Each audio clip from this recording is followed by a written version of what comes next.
नमस्कार, मैं रविश Kumar. Supreme court में किसान आंदोलन को मौजूदा जगह से हटाने को लेकर याचिकाकर्ता के वकील हरीश साल्वे और सरकार के वकील अटॉर्नी जनरल तुषार मेहता ने जो दलीलें रखी हैं, उनमें आंदोलनों के भविष्य की झलक देखी जा सकती है। ये वही दलीलें हैं जो शाहीन बाग के समय से पब्लिक स्पेस में औपचारिक रूप लेती जा रही हैं। सुप्रीम कोर्ट के चीफ जस्टिस एस.ए. बोबडे की बेंच में सुनवाई के दौरान कही गई बातों पर आने से पहले अदालत से आज बड़ी खबर यही आई कि मामले की सुनवाई वेकेशन कोर्ट को सौंपी जा रही है। किसान संगठनों के पक्ष को सुने बगैर अदालत ने आंदोलन को मौजूदा जगह से हटाने के आदेश देने से इनकार कर दिया और चलते चलते कोर्ट ने अटॉर्नी जनरल से एक सवाल पूछ दिया कि क्या सरकार भरोसा दे सकती है कि बातचीत के जारी रहने तक कानून लागू नहीं होगा। यह ऐसा सवाल था जिसके लिए शायद सरकारी पक्ष के वकील तैयार होकर नहीं आए थे। अटॉर्नी जनरल तुषार मेहता ने कह दिया कि इस जवाब के लिए सरकार से निर्देश लेने पड़ेंगे। कोर्ट ने भी यह कह दिया कि किसान संगठनों को सुने बगैर कोई फैसला नहीं देंगे। अदालत में चल रही बहस के दौरान दी जा रही दलीलें किसान आंदोलन के भविष्य से टकरा रही थी। क्या उन्हें इस जगह पर प्रदर्शन करने दिया जाएगा? जब उन्होंने हिंसा नहीं की है तो फिर हिंसा की बात क्यों उठ रही है? अगर अदालत ने आंदोलन को इस जगह से हटाने के आदेश दे दिए तो क्या होगा? दूसरा, कोर्ट जो कमेटी बना रही है क्या वाकई उनके हक में होगी? याचिकाकर्ता के वकील हरीश साल्वे की तरफ से कहा गया कि विरोध करने का मौलिक अधिकार है, लेकिन यह दूसरे मौलिक अधिकारों से संतुलित होना चाहिए। हरीश साल्वे ने कहा कि आप शहर को बंदी बनाकर मांगे नहीं मनवा सकते। दूध, फल और सब्जी के दाम बढ़ रहे हैं क्योंकि बॉर्डर के पार से आते हैं। मूल्य वृद्धि अपूरणीय क्षति है। क्या मूल्य वृद्धि सिर्फ किसान आंदोलन के कारण हो रही है? पेट्रोल डीजल के दाम बेतहाशा बढ़ने से क्या जनता को नुकसान नहीं हो रहा है? क्या गैस के सिलेंडर के दाम किसान आंदोलन के कारण बढ़े हैं? तालाबंदी के कारण लाखों लोगों की नौकरियां चली गई। इस फैसले से सैलरी आधी हो गई। क्या वो अपूरणीय क्षति नहीं है? क्या इसके लिए किसान आंदोलन जिम्मेदार है? किसी निष्कर्ष पर पहुंचने से पहले बहस के दौरान कही गई तमाम बातों को सुनने का धीरज रखिए।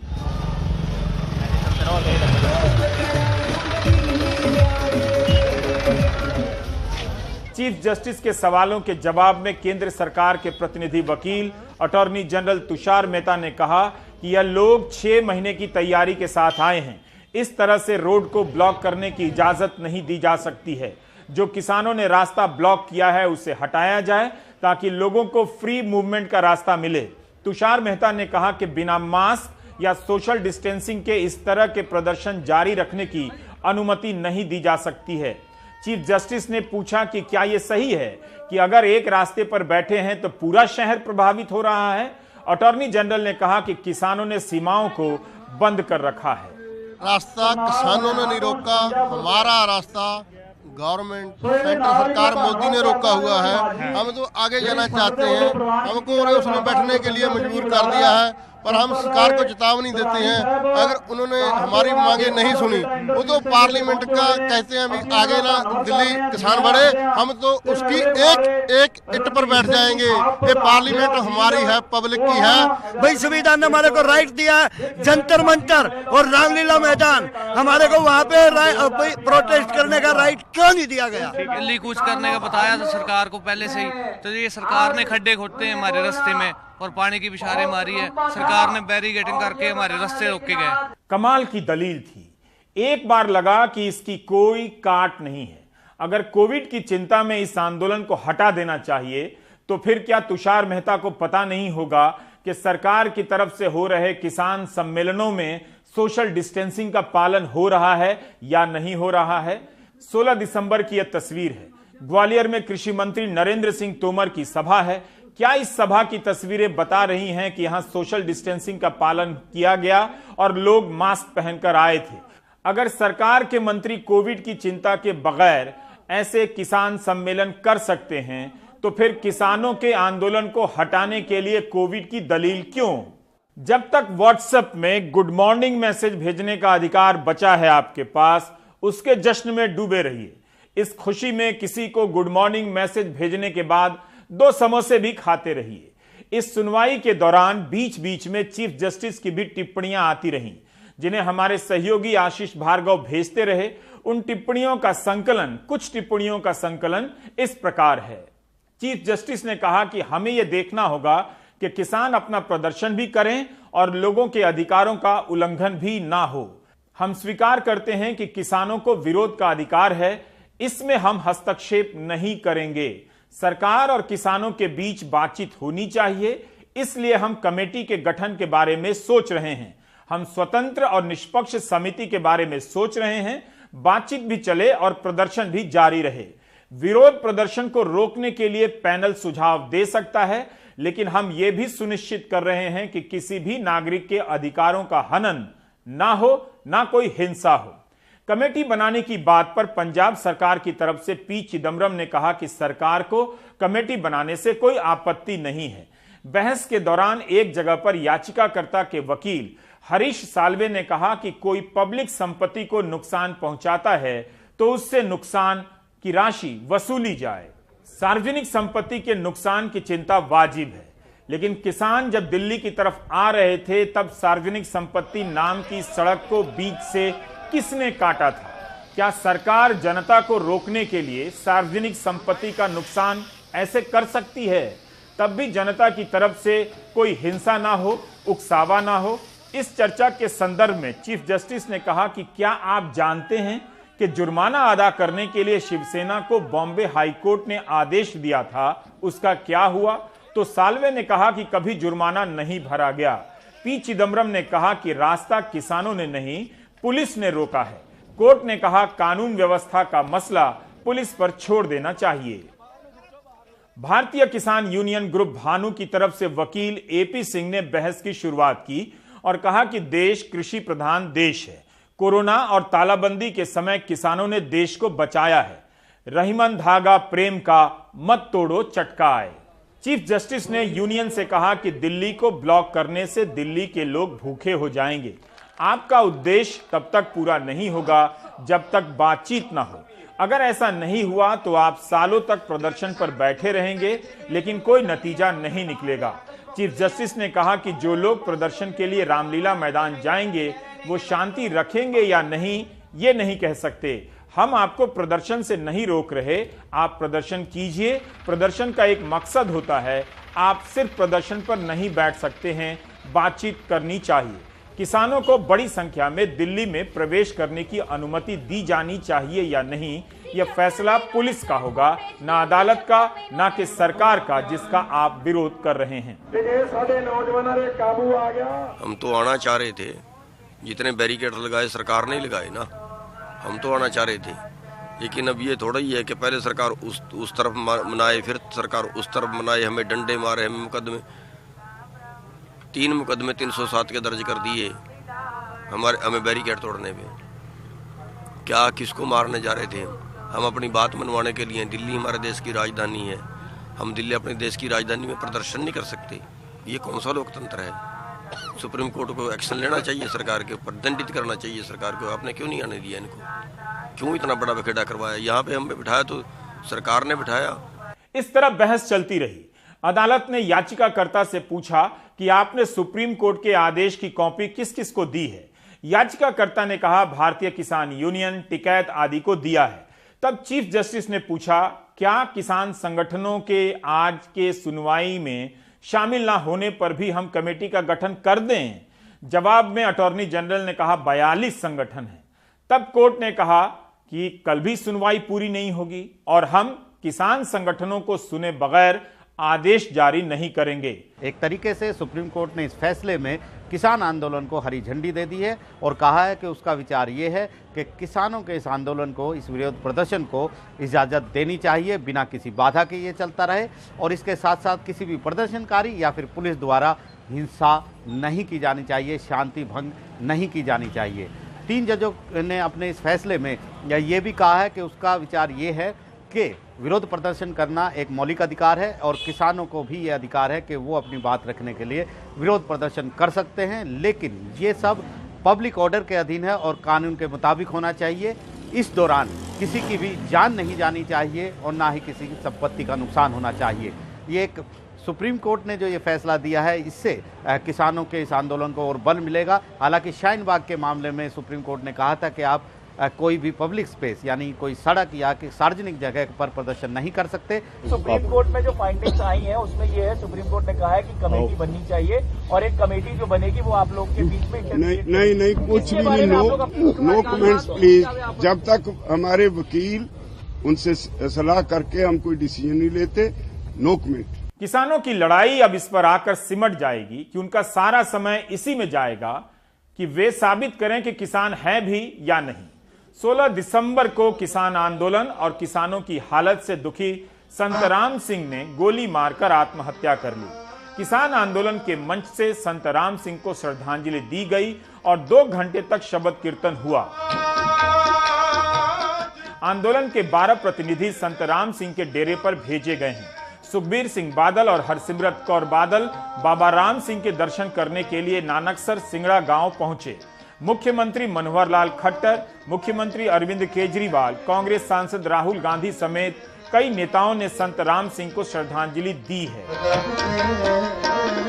इस बीच जैसे जैसे सरकार से बातचीत अनिश्चितता की दिशा में बढ़ रही है, किसान आंदोलन का मंच स्थायित्व की तरफ बढ़ने लगा है। शुरू में ट्रैक्टर की ट्रॉली पर ही अस्थायी मंच बना था, उसके बाद पिछले हफ्ते मंच को व्यवस्थित रूप दिया गया, लेकिन अब इसे और बड़ा किया जाने लगा है और ठोस आकार दिया जा रहा है। यहाँ सर्द भरी हवाएं इतनी तेज हैं कि मंच के किनारे के पर्दे उड़ने लग जाते हैं। आज सुबह भी टिकरी बॉर्डर से एक किसान की मृत्यु की खबर आई। बठिंडा के गांव तुंगवाली के किसान जय सिंह की मौत हो गई। कहा जा रहा है कि ठंड से मौत हुई होगी। जय सिंह के 3 बच्चे हैं। कुरुक्षेत्र के पहवा में सलून चलाने वाले लाभ सिंह से मिलिए। लाभ सिंह आंदोलन की जगह ही अपनी दुकान लेकर आ गए हैं, फ्री में सेवा दे रहे हैं। अब जब आंदोलन लंबा चलेगा तो हजामत की जरूरत तो पड़ेगी ही। तो ये सारी सेवा यहाँ पे मुफ्त चल रही है? हाँ जी, ये सब सेवा मुफ्त चल रही है। अच्छा, तो क्या क्या यहाँ पर सेवा आप दे रहे हैं? कटिंग है, हाँ। जो दाढ़ी है, सेव है, धागा है, क्लाइंट का कलर है, जो भी जरूरत है वो कर रहे हैं। अच्छा, और सारा फ्री में? सब फ्री में, हाँ जी। तो आप लोग क्या वेटिंग में खड़े हुए हैं जी? हाँ हाँ, कलर कराना है। क्या कलर कराए आपने? हाँ, कराया है, इससे ने कराया है। अच्छा, अभी दाढ़ी बनाएंगे। अच्छा, अभी कलर करा के खड़े हुए हैं। हाँ। और अभी दाढ़ी बनवाने का भी प्रोग्राम है। हाँ, बाल भी कटाना है। अच्छा, बाल भी कटवाने हैं। बाल अच्छा, भी कलर करा के बोला है। एक तरफ कानून के नुकसान को लेकर किसान आंदोलन कर रहे हैं, तो दूसरी तरफ इसके फायदे बताने के लिए सरकार ने खुद को प्रचार युद्ध में झोंक दिया है। गोदी मीडिया से लड़ने के बाद किसान आंदोलन अब डिजिटल स्पेस में लड़ने आ गया है। @ किसान एकता मोर्चा के नाम से ट्विटर, फेसबुक और इंस्टा पर खाते खोले गए हैं। क्या किसान एकता मोर्चा के ट्विटर हैंडल से किसान आंदोलन प्रोपेगेंडा की लड़ाई लड़ लेगा? क्या इतना ही काफी है? हम लोगों को ऐसे दिखाया जा रहा है जैसे हम लोग किसान नहीं है। डायरेक्टली वो हम पे एक तो होता ना इनडायरेक्टली, डायरेक्टली वो हम लोगों पे वार कर रहे हैं कि हम आतंकवादी हैं, हम वकवादी हैं, हम पक्षपाती हैं, माओवादी हैं। क्या क्या नाम नहीं दे रहे हम लोगों को। हम लोगों ने ये जरूरत समझी कि हमारी भी एक टीम होनी चाहिए जो हर एक बात को काउंटर करे। जो भी ये हमारे खिलाफ जो शरारती अंसर हैं, जो एंटी आंदोलन IT विंग्स हैं, जो हमारे खिलाफ बोल रहे हैं, इनको उन्हीं की भाषा में जवाब दिया जाए। दैट वाज द रीजन कि हम लोगों ने ये IT विंग क्रिएट करा है। किसानों को एहसास होने लगा है कि उनकी लड़ाई मुद्दों से ज्यादा प्रोपेगेंडा से है। किसान एकता मोर्चा के अलावा एक और ट्विटर हैंडल है जो आंदोलन का तो नहीं है मगर आंदोलन के बारे में है। इसका नाम है ट्रैक्टर टू ट्विटर। लुधियाना के भावजीत सिंह और उनके 4-5 दोस्तों ने फर्जी और गलत खबरों से लोहा लेने के लिए 28 नवंबर को ट्विटर पर खाता खोला, जिसे 12,000 से अधिक लोग फॉलो कर रहे हैं। भावजीत सिंह पेशे से IT इंजीनियर हैं और किसान के बेटे हैं। फॉल्स इंफॉर्मेशन फैलाई जाती है, मिसलीडिंग इंफॉर्मेशन फैलाई जाती है, गलत जानकारी दी जाती है किसानों के बारे में, इनके प्रोटेस्ट के बारे में। उनको काउंटर किया जाए और जो सही इंफॉर्मेशन है वो लोगों तक पहुंचाई जाए। दूसरा ये था कि ये हमारे खाने का, नहाने का और इवन जो हमारे फार्मर शहीद हो रहे हैं उनका भी मजाक बनाया जा रहा था। तो हमें बहुत जरूरत थी कि हम इस बात का जवाब दें। इससे बड़ी त्रासदी क्या हो सकती है कि देश में खुद को 70 करोड़ बताने वाले किसान इंस्टाग्राम और ट्विटर पर जब 10,000 12 लाइक्स की गिनती करेंगे। उधर सरकार किसानों के लिए किए गए कामों को लेकर नए नए बुकलेट जारी कर रही है। आज भी एक बुकलेट जारी किया गया है, हिंदी में और अंग्रेजी में भी। खेती किसानी को लेकर सरकार के मंत्री खूब ट्वीट कर रहे हैं, कई तरह के फैसले भी लिए जा रहे हैं। प्रधानमंत्री मोदी 18 दिसंबर की दोपहर मध्य प्रदेश के किसानों को संबोधित करेंगे। वीडियो कॉन्फ्रेंसिंग के जरिए 23,000 ग्राम पंचायतों में सीधा प्रसारण किया जाएगा। विधायकों और मंत्रियों को जिला मुख्यालय पहुंचने के लिए कहा गया है। इस दौरान 35 लाख किसानों को 1600 करोड़ की राहत राशि भी दी जाएगी। करीब हमने देखा है कि किस तरह से मुख्यमंत्री हों, तमाम केंद्रीय नेता हों या बीजेपी के मध्य प्रदेश के आला नेता हों, उन्होंने किसानों के सम्मेलन को संबोधित किया है, राजधानी भोपाल में भी, दूसरे शहरों में भी। और अब प्रधानमंत्री नरेंद्र मोदी कल दोपहर 2 बजे संबोधित करेंगे किसानों को। और ये माना जा रहा है कि जो खरीफ 2020 में फसल का नुकसान हुआ है उसके लिए अनुमानित राशि लगभग 1800 करोड़ रुपए की सौगात किसानों को देंगे। और साथ ही साथ किसान क्रेडिट कार्ड और तमाम ऐसी चीज़ें, जो मुख्यमंत्री हैं वो रायसेन में मौजूद रहेंगे और तमाम जो बड़े नेता हैं वो दूसरे संभाग या दूसरे जिलों में, मुख्यालयों में इसको वेबकास्टिंग के माध्यम से तमाम दूसरे तरीकों से किसानों तक पहुंचाने की बात की जा रही है। ये फायदा गिनाने की कोशिश की जाएगी कि इन कृषि कानूनों से किसानों को क्या फायदा है। जैसे हमने देखा है कि मध्य प्रदेश के आला नेताओं ने कहा कि अगर एक बार केंद्र सरकार से इशारा हो तो वो 1 लाख किसानों को दिल्ली पहुंचाने की योजना बना सकते हैं। तो कहीं ना कहीं अब बीजेपी अपना शक्ति प्रदर्शन करना चाह रही है, किसानों को समझाना चाह रही है कि इन कृषि कानूनों से उसे क्या फायदा हो सकता है। सरकार को बिल्कुल अपनी योजनाओं का प्रचार करना चाहिए और पक्ष रखना चाहिए, लेकिन सरकार को यह भी बताना चाहिए जो अनुराग द्वारी अपनी रिपोर्ट में बताना चाहते हैं। सरकार कहती है मंडियां बंद नहीं होंगी, फिर क्यों कई किसानों को लगता है कि मंडियां पहले की तरह कारोबार नहीं कर रही हैं। यह रिपोर्ट काफी मेहनत से तैयार की गई है, तो आप भी धीरज के साथ इसे देखिए। मंडी बंद नहीं होगी, ये झूठी बात कर रहे हैं। मंडी बंद हो जाएगी, ये शिवराज सिंह चौहान कह रहे हैं। किसी भी कीमत पर मंडियां बंद नहीं होंगी, मंडियां चालू रहेंगी, चालू रहेंगी, चालू रहेंगी। मामा ने 2 रुपया की जगह 50 पैसा अठन्नी मंडी टैक्स कर दिया। बताओ अच्छा किया कि बुरा किया?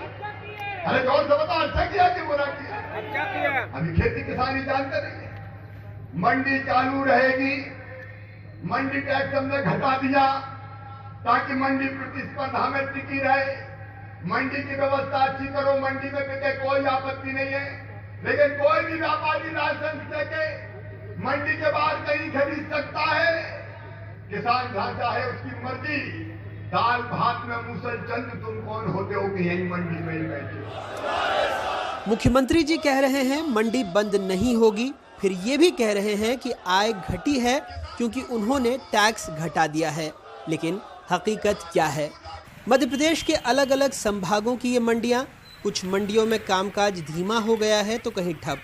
मंडी कर्मचारियों की माने तो ये सब मॉडल मंडी एक्ट की वजह से हुआ, जो राज्य में 1 मई से लागू हो गई, जिसमें निजी क्षेत्रों में मंडियों की स्थापना हेतु प्रावधान किया गया। गोदाम, साइलो, कोल्ड स्टोरेज को भी प्राइवेट मंडी घोषित करने का प्रावधान किया गया। मंडी के बाहर सीधे खरीद का प्रावधान किया गया। मंडी शुल्क को 1 रुपये 70 पैसे से घटाकर 50 पैसे प्रति क्विंटल कर दिया गया। मध्य प्रदेश शासन की वेबसाइट ई-अनुज्ञा के आंकड़ों की माने तो अक्टूबर के महीने में राज्य की 269 मंडियों में से लगभग 47 मंडियों में कारोबार पूरी तरह से ठप रहा। अक्टूबर में ही तकरीबन 143 मंडियों के कारोबार में 50 से 60% तक की गिरावट देखने को मिली। 79 मंडियों में फल सब्जियों की आवक की वजह से कारोबार हुआ। राज्य में 298 उपमंडियों में कोई भी कारोबार नहीं हुआ। मंडियों में कारोबार घटने से मंडी बोर्ड का टैक्स लगभग 64% घट गया। अप्रैल से ये अपने यहाँ जब जून से केंद्रीय अध्यादेश लागू हुआ, जब से अब तक की स्थिति में कम से कम 70% की आय होती गिरावट है मंडी, जबकि मंडी के अंदर कोई टैक्स नहीं है व्यापारी को, मंडी के बाहर टैक्स नहीं है, अंदर टैक्स। तो जब अंदर टैक्स लगेगा तो कोई व्यापारी यहाँ खरीदने के लिए नहीं आता। पिछले साल की तुलना में तो इस वर्ष का बिजनेस आधा हो गया है। जब से ये नया एक्ट लागू हुआ, जब से यहाँ पर आवक भी कम हुई, बाहर गल्ले की ज़्यादा खरीद फरोख्त होती है, डायरेक्ट जो मिलों में जाता है, इस कारण यहाँ कामकाज पिछले साल की अपेक्षा इस साल प्रभावित हुआ, काफ़ी कम है। जिससे यहाँ का मजदूर वर्ग भी, व्यापारी वर्ग भी और मंडी की आय भी प्रभावित हुई। 18 मंडियों में 3 मंडियों की प्रांगण चालू हैं, सतना, नागौद, रीवा। इसके अलावा 15 मंडियों के प्रांगण टोटल बंद हैं, जीरो हैं। ना वहाँ कोई खरीदने वाला व्यापारी है, ना कोई किसान आ रहे हैं। इसलिए पूरी इनकम जो है जीरो हो गई है 15 मंडियों की। अब जो 3 मंडियों में जो आय आ रही है उसमें सरकार ने 1.5% को घटा करके 50 पैसा कर दिया है, आधा % कर दिया। इसकी मार ये पड़ रही है कि 14 नवंबर से और अब तक जितनी मंडी फीस जमा हुई है व्यापारियों द्वारा जो जमा की गई है, उसी की भरपाई करते करते अभी इन तीनों मंडियों को जनवरी तक भरपाई करेंगे, तब उनका पट पाएगा जो एडवांस जमा हो गया उनका। और जब भी आय होगी तो 50 पैसा इतना कम है कि मंडी के इंफ्रास्ट्रक्चर जो है, लाइट, पानी, बिजली, इन सब तमाम खर्चों में ही वो पैसा ख़त्म हो जाएगा और कर्मचारी को सैलरी के नाम पर 1 पैसा नहीं बचेगा। नया शासन ने एक्ट निकाला है, उससे क्या हुआ है कि व्यापारी अब बाहर भी खरीद सकता है और मंडी के अंदर भी खरीद सकता है। इस कारण से थोड़ी हमारी आवक प्रभावित हुई है। हमारी आवक लास्ट ईयर से मात्र 25% कम चल रही है अभी। आंकड़े यही कहते हैं, सूनी मंडियां यही कहती हैं, कर्मचारी, कारोबारी, किसान यही कहते हैं, लेकिन मंत्री जी कहते हैं ये सब झूठ है। कांग्रेस कहती है सरकार झूठी है। पिछली बार 656 करोड़ 16 लाख रुपए की आय हुई थी 1 अप्रैल से लेकर 30 अक्टूबर तक। इस साल 20 में 1 अप्रैल से लेकर 30 अक्टूबर तक 657 करोड़ 27 लाख की आय हुई है, यानी 1 करोड़ की ज्यादा हुई है। छोटी मंडियां जो उपमंडियां पहले ही उनमें नहीं थे, व्यापारी खरीदी होती नहीं थी। ये जरूर 0% कारोबार। हाँ, तो चालू ही नहीं हुई कभी मंडियां, उपमंडियां। मध्य प्रदेश में भी मई में मंडी एक्ट, मॉडल मंडी एक्ट सरकार ने लागू किया था, शिवराज सरकार ने। उसके बाद से देखा जाए तो अब मंडी का जो कारोबार है वो 70% कम हो गया है। 47 के करीब मंडियां बंद हो गई। 267 मंडी में से 47 मंडियों में कारोबार ठप हो चुका है। पूरी तरह से मंडी व्यवस्था खत्म हो रही। किसान को समर्थन मूल्य नहीं मिल पा रहा है। समर्थन मूल्य घोषित तो होता है लेकिन वो मिल नहीं पा रहा है। शिवराज सरकार का मॉडल एक्ट फेल हुआ है और जो वर्तमान कृषि कानून है, यदि ये लागू किए गए तो इसमें यही हाल होगा। निजी मंडियों को बढ़ावा मिलेगा और कहीं न कहीं बड़े कारपोरेट घरानों को बढ़ावा मिलेगा और मंडी व्यवस्था खत्म होगी, एमएसपी व्यवस्था खत्म होगी। यह मध्य प्रदेश के संदर्भ में भी प्रूव हो चुका है। मध्य प्रदेश में कुल 269 मंडियां जबकि 298 उप मंडियां हैं। इन मंडियों में लगभग 6500 कर्मचारी कार्यरत हैं। 45,000 रजिस्टर्ड कारोबारी हैं। मंडी बोर्ड इन कारोबारियों से 1.5% टैक्स लेकर आधा % टैक्स राज्य सरकार को देता है। 1% से कर्मचारियों को वेतन पेंशन मिलता है। कर्मचारी कह रहे हैं नए कानून से सबकी कमर टूट गई है। नए कृषि कानूनों को लेकर सरकार की अपनी दलीलें हैं, किसानों की अपनी आशंकाएं। मध्य प्रदेश ने मॉडल मंडी एक्ट को मई के महीने में लागू कर दिया था और 6 महीने बाद अगर इसके नतीजों को देखें तो किसानों की जो आशंकाएं हैं वो निर्मूल नहीं लगती हैं। अक्टूबर के महीने में मंडी के कर्मचारियों, हमालों, तुलावटियों ने वल्लभ भवन को घेरने की कोशिश की थी, लेकिन उस वक्त यह खबर सुर्खियों में नहीं थी। आज जब किसान भी धरने पर बैठे हैं तो नए सिरे से इन कानूनों के बारे में सोचने की और इन्हें परिभाषित करने की ज़रूरत है। छतरपुर से अरविंद, रीवा से जावेद, खंडवा से निषाद और कटनी से आरबी गुप्ता के साथ भोपाल से अनुराग द्वारी, एनडीटीवी इंडिया। काश किसानों की हकीकत सरकारी पोस्टरों से अलग नहीं होती। दरअसल भारत की राजनीति से किसान शब्द का राजनीतिक महत्व समाप्त हो चुका है। इस समय जो आप देख रहे हैं वो उसका औपचारिक समापन समारोह है। Hope you get my point.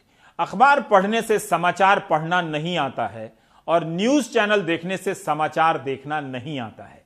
आपको बुरा लगेगा लेकिन यह बात सच है। यह लड़ाई आपकी भी है, पाठक और दर्शक के रूप में बचाने की लड़ाई। वाणिज्य/रेल मंत्री पीयूष गोयल ने धान की खरीद को लेकर 3 ट्वीट किए हैं इस महीने। वही ट्वीट बाकी मंत्रियों ने भी किए हैं, लेकिन इसके जरिए आप समझ सकते हैं कि सूचनाओं को समझना, पकड़ना कितना मुश्किल काम हो गया है। 5 दिसंबर को वाणिज्य मंत्री ट्वीट करते हैं कि देश में धान की खरीद 336 लाख मीट्रिक टन हुई है और इसमें पंजाब का हिस्सा 60% है। 11 दिसंबर को ट्वीट करते हैं कि देश भर में धान की कुल खरीद 369 लाख मीट्रिक टन हो चुकी है और पंजाब का हिस्सा 55% है। आज ट्वीट किया है कि 16 दिसंबर तक भारत में धान की कुल खरीद 399 लाख मीट्रिक टन हो चुकी है और इसमें पंजाब का हिस्सा 51% है। 5 दिसंबर को पंजाब का हिस्सा 60% था, 16 दिसंबर को 51% हो गया। मंत्री जी ने अपने तीनों ट्वीट में यह नहीं बताया कि क्यों 11 दिनों के भीतर कुल धान की खरीद में पंजाब का हिस्सा 60 से घटकर 51 पर आ गया है। क्या वे तारीफ कर रहे हैं या उन्हें भरोसा है कि 60% वाला ट्वीट किसी को याद नहीं होगा? दरअसल यही प्रचार का जादू है। 15 दिसंबर तक पंजाब और हरियाणा में धान की खरीद होती है, बाकी देश में आगे तक चलती रहती है। तो जैसे जैसे बाकी राज्यों से खरीद के आंकड़े आएंगे, उसमें पंजाब का हिस्सा कम होता जाएगा और देश का आंकड़ा बढ़ता जाएगा। आमतौर पर सरकार की खरीद में किसी भी साल पंजाब का हिस्सा 30-32% से अधिक नहीं होता। अब देखना यह है कि क्या इस साल ज्यादा होगा। अंतिम आंकड़ों के आने का इंतजार करना चाहिए। कृषि मंत्री नरेंद्र सिंह तोमर ने 17 दिसंबर की सुबह ट्वीट किया कि वीडियो कॉन्फ्रेंसिंग के जरिए मेघालय की लकडोंग हल्दी की अमेरिका में लॉन्चिंग की। मुझे इस बात की बहुत खुशी है कि मेघालय, जहां की 80% जनसंख्या कृषि पर आधारित है, वहां की प्रमुख फसलों में शामिल हल्दी की क्वालिटी इतनी बेस्ट है कि आज इसकी लॉन्चिंग अमेरिका में हो रही है। अच्छी बात है कि मेघालय की हल्दी अमेरिका में लॉन्च हुई है। भारत के किसान निर्यात करते रहे। क्या मेघालय से आई यह अच्छी खबर देश के हल्दी के किसानों की असली तस्वीर है? इंटरनेट में सर्च करना चाहिए कि पिछले दिनों तेलंगाना और कर्नाटक में हल्दी को लेकर क्या क्या खबरें छपी हैं।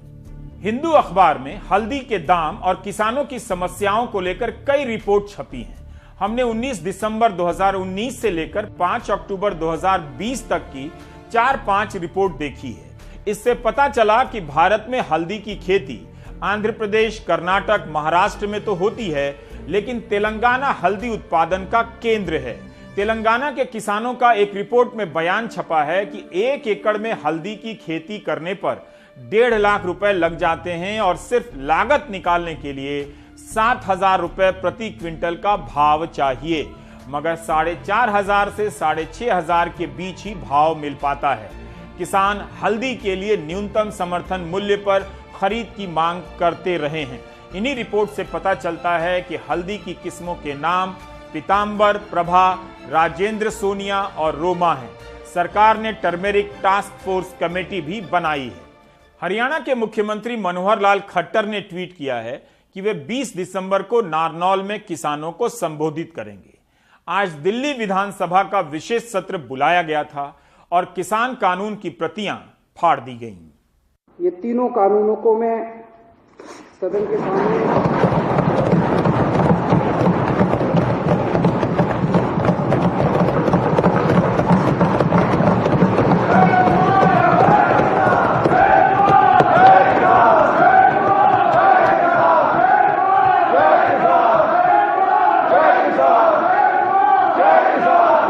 इन दोनों कानूनों को फाड़ते हुए मुझे बेहद दर्द हो रहा है। मेरा बिल्कुल मकसद नहीं था इसे फाड़ने का, लेकिन आज जब मेरे देश का किसान सड़कों के ऊपर 2 डिग्री टेम्परेचर के अंदर सड़कों पे सो रहा है और वो तकलीफ में है, तो मैं अपने देश के किसान और अपने देश के जवान के साथ गद्दारी नहीं कर सकता। ब्रेक में जाने से पहले एक और खबर है। इलाहाबाद हाईकोर्ट ने फैसला दिया था कि डॉक्टर कफील खान पर अवैध रूप से नेशनल सिक्योरिटी एक्ट लगाया गया। उन्हें 6 महीने जेल में बंद रखा गया। यूपी सरकार इस फैसले के खिलाफ सुप्रीम कोर्ट चली गई, जहां उसकी अपील रिजेक्ट हो गई है। अवैध रूप से एनएसए लगाए जा सकते हैं इस देश में, लेकिन आप चिंता मत कीजिए। गुड मॉर्निंग मैसेज भेजने की आजादी जब तक व्हाट्सएप में है, तब तक रिलैक्स रहिए और ब्रेक ले लीजिए।